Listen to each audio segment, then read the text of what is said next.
सुन परदेसी दुख बा बेसी तोरा बिना कुछ न भावे। हे राजा सुन परदेसी दुख बा बेसी तोरा बिना कुछ न भावे। सूते जानी से जिया पसैया रति भोर नींदियो नए हवे बोलम उठलाली बोलावे सजन कनावाली बोलावे ओ बोलम उठलाली बोलावे सजन कनावाली बोलावे।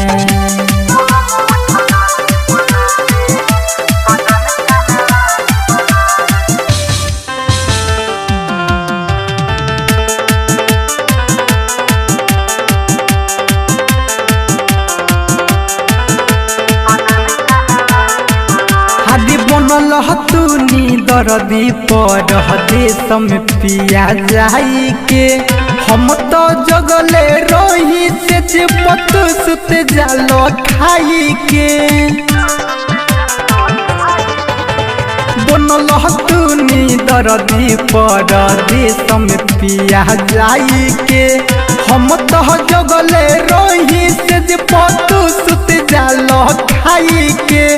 दुआर पजा के रही निहारी कौन खबर नहीं लावे बोलम उठलाली बोलावे सजन कनावाली बोलावे ओ बोलम उठलाली बोलावे सजन कनावाली बोलावे।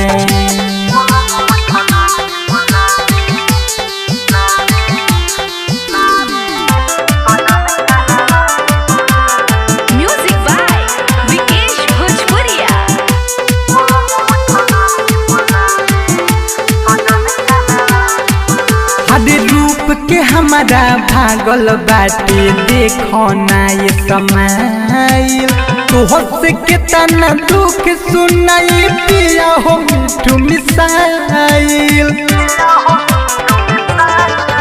आदि रूप के हमारा भागल बाटे देखो ना ये समय तोहर से कितना दुख सुनाई पिया हो मिठू मिसाइल।